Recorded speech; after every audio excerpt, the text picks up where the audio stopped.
Alex, your nutrition chef, and we're back for the episode number 2 that I promised you, and this one's going to be fun and exciting. You know, I went around neighborhood to neighborhood trying to figure out who was I going to pick, who was a nutrition chef going to pick to make 2012 not only healthy for them, but also for you as we watch and go through his pantry. So I made sure he's home.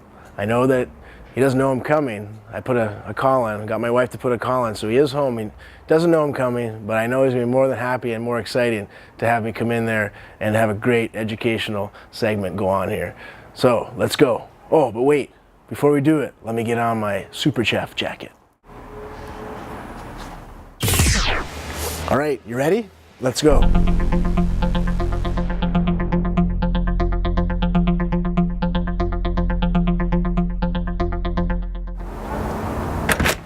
Todd, how you doing? Wow.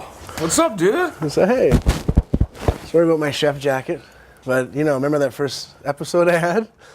When I have You got a camera coming to Do you remember the first episode where I said I had to, in 2012, find a friend and raid their pantry? Oh, wow. I chose you. Oh, wow. Is it okay if we come in? Come on in. I just got home. That's all right. Not sure what's here, but All right, let's go in. Come on in. All right. All right, Todd, well, I'm so happy you allowed me to come up here and, you know, do something that I think is a pretty healthy thing for anyone, whether, you know, their pantry is unhealthy or is healthy. Absolutely. You know, and the reason why I chose you, there are a lot of great reasons, but before I kind of go into that, why don't you give the audience a little explanation about, you know, who you are, you know, where you come from, what your lifestyle is like. Do you cook at home? Do you do drive-through? I know you have kids, so, you know, what is your cooking lifestyle? It's a good question. You know, as you guys know, I mean, you're on the run and something quick and the kids are in the back and we're hungry, and so I do try and cook, you know, mostly at home, but and stay on the healthier side, but there is those occasions where you kind of look for the quickest fast food and the healthiest too. No, definitely. I think especially if you have kids that are athletic. Are your kids athletic as well? Yeah, Both in sports? both in sports and very athletic and You know, you're very kind of buff yourself. I hit the weights every once in a while. Every once in a while. He's lying on that one. But and you're also training for a half marathon. Training for a half marathon in March too. Yeah. And see, that excites me. The nutrition chef gets excited with that because, you know, here we are, single dad, really busy, you know, really healthy. Or is he? We'll find out today. That's right. You know, and sometimes you can be buying things that you're maybe quickly buying because the marketing in the front and not necessarily reading the side, or maybe you are, but maybe there's things that hopefully I can point out to you that maybe you didn't know. And the balance is just the ingredients. The ingredients. You know, you get some of So are you an ingredient reader when you buy things? Mostly. But the balance is the ingredients versus the quick. And how busy you are. And how busy you are. Get home, you got dishes and you got homework and breakfast to do the next morning. And Super dad. It's, you know, it's not easy. That's okay. I think today is going to be a good opportunity to see what we can keep here and what we can throw out. It's exciting. Let's do it. Am I allowed to do that? You are. Let's do it. Let's do it. All right, everyone, before I seek and destroy in this cabinet over here, I have to put on my molecular seek and destroy goggles.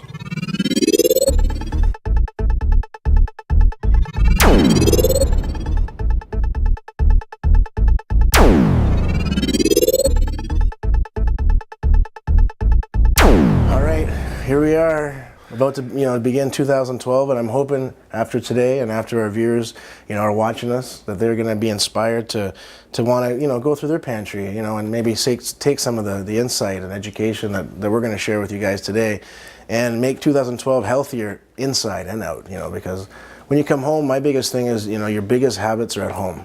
Right. So if your pantry is full with a lot of healthy, great things, you're not going to give in to the darker side as easier than if you have a lot of bad stuff in it. Absolutely. Those nights when you're bored, when people are usually hungry at night, it's usually not their body hunger, it's usually stress or boredom. Yeah. So let's look at some of these breakfast items that you have here.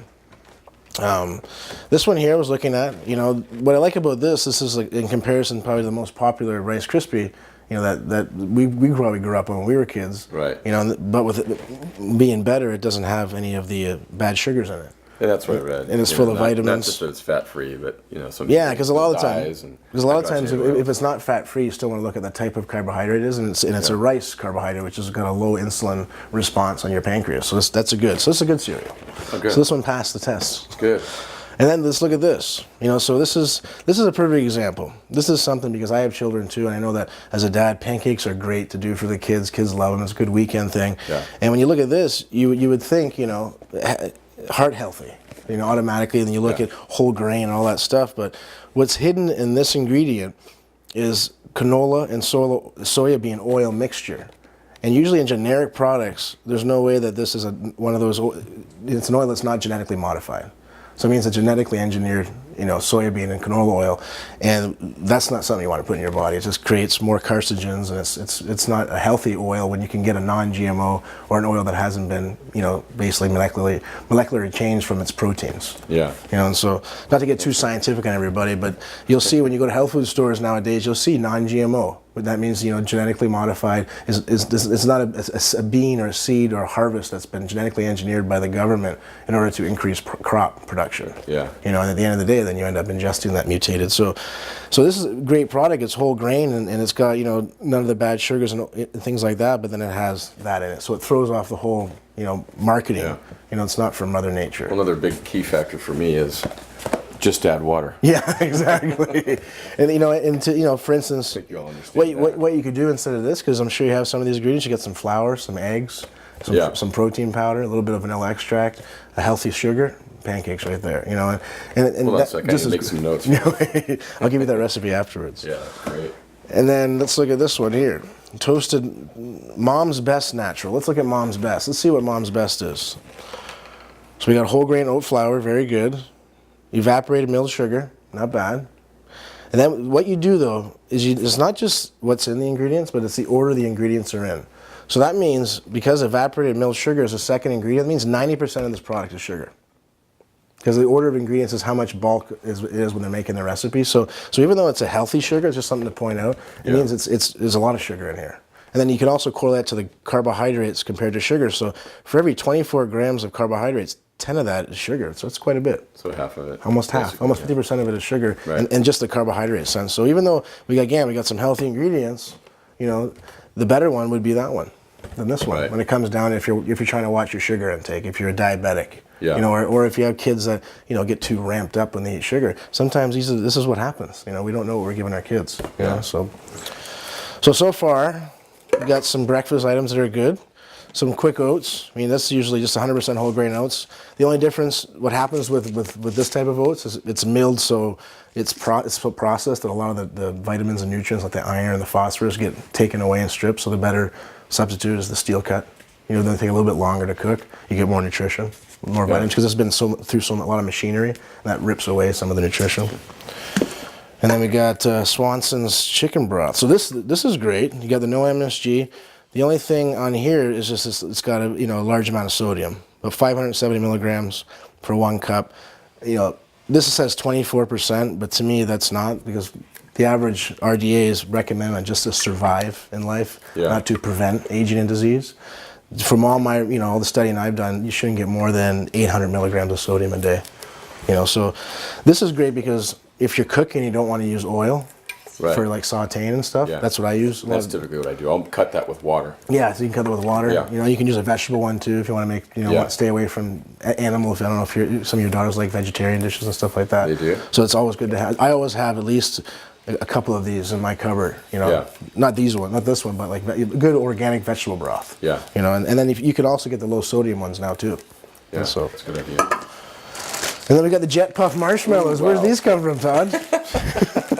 You guys make s'mores on the weekend? See? Mix these with a little Rice Krispie cereal. Oh, I see. You have a kid's favorite dessert. Let's see. Who doesn't like Rice Krispies? Corn syrup is the first ingredient, and then sugar. Isn't that a beautiful thing? So that means, right away when you have 2 ingredients, the first 2 is sugar. If I had a big bucket of sugar right now, after all the stuff that we're finding right now, by the end of the day, you think of how your breakfast could start out, a bowl of Cocoa Crisp with a handful of these. You wonder why, type 2 diabetes is on the rise, right? I mean, right. And being a father, like I know you are, we both are really passionate about our kids. And they're a hybrid, their bodies are a temple. Whatever they put in their body now is an opportunity of how much healthier they're going to be when they're older. And that's what drives my passion. I think that's one of the things that, knowing you, I know drives you. That's why I was excited to come in here. But yeah, so you can get actually healthy marshmallows. I don't know if you ever had them before. You can get healthy marshmallows. Whole Foods, Jimbo's, they both sell them. Where instead of having the corn syrup, they use just a natural raw sugar without all these have a lot of preservatives in them too. Yeah. But it's okay. Once in a while, right? You live and learn. And then I was looking at these two because you have, one black bean, that's an organic one. Yep. And then one just regular. And, you look on the side here, and, calories are pretty close. You'll see the difference in sodium on your generic side is almost double than the organic. Yeah. But it's pretty huge. And then, the other thing is this puts EDTA in to promote the color, to make it look more colorful. And that's a chemical preservatives. And a lot of the time, natural products will put seaweed in it to make it, which is a natural preservative, or ascorbic acid for vitamin C. This one here uses sea salt actually instead, so you can use sea salt as well. So this one's just basically water, beans, and sea salt.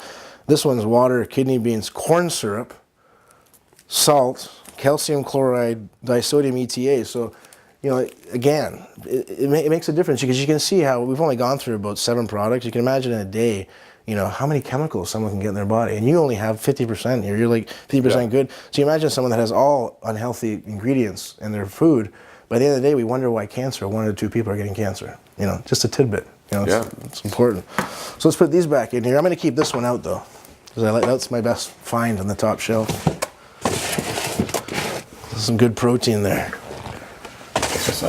I know you guys, have been patient. I'm going to get to the cooking soon. I'm not going to go through the entire pantry. I'm probably going to finish off with this second shelf here. And I've spotted a few things that I'm going to probably pull together, because I know that you're probably hungry, getting home and taking some time out to let the nutrition chef come here. And I know your girls are probably hungry, so I got to put my brain here together quickly with what you got and make something healthy. And protein. But I'm going to make something healthy, quick, and flavorful because that's what the nutrition chef is all about. So these 2 oils here, we got olive oil and vegetable oil. I'm assuming you get this to probably cook and fry and stuff like that. Again, to go back to it, it doesn't say non-GMO on it. So you can assume that this is genetically engineered soybean oil. It's a mutated oil. Again, you wouldn't know that. Yeah. Right? No, you'd think 100% so, pure. And a lot of the oils too, when you cook with them, this one has a high heat retention, and this one is like over 350, so that's good. You can cook with it. If it was natural oil, it'd be good, but at the end of the day, no matter what you're doing, and you're adding this to all your other food, because oil, when you use oil in a dish, it's basically a bonder to all the ingredients. Yeah. You could have, say, some organic produce, all this other stuff that's great, and this is your fat source, and it's a mutated fat. Yeah. So. Well, that was the thing for me too with olive oil. I used to cook with olive oil. So and olive oil, you think it's healthy. A lot of people do. A lot of people do cook but with those high temperatures. It basically denatures all the essential fatty acids in it. And olive oil is really sensitive. It's like 185. Anything over 185, it starts to denature. And actually, a lot of olive oil, if you notice, the ones that you guys should get are the ones that aren't in a clear bottle like this. Because right now, as I'm talking and we're speaking, the lights is actually even destroying some of the nutrition in here. So you want to get the ones that are in a tin. That's the you'll see the really good olive oils are in a metal tin, so that light can't penetrate the bottle. Wow. And then let's look at these 2 here. This is a good comparison here. This is great. I can't believe you had this in your pantry. Look at that. It's amazing. So here we go. We got rice noodles, and we got just your spaghetti that everyone probably cooks to make spaghetti and meatballs and all those things. But a huge difference in nutrition. This one doesn't have any preservatives. It's just basically a processed wheat that's turned into with flours turned into a pasta. But this is a rice noodle. This is a huge difference nutritionally. It's got no wheat, no gluten, and what I can see right now is you put these 2 together. We have a complete protein, all the amino acids, so we don't even need meat tonight to cook. And the nutrition chef, between the black beans and the rice noodles, we can make like a Santa Fe style, dish. I think I saw some corn in your freezer and some peppers in your fridge. We do have that. I think I saw agave nectar too as a sweetener. We do have some of that too. So there you go. We're gonna make a healthy Santa Fe dish, and you know what? I'm gonna put that on my website too. So this dish that we're about to cook will be available.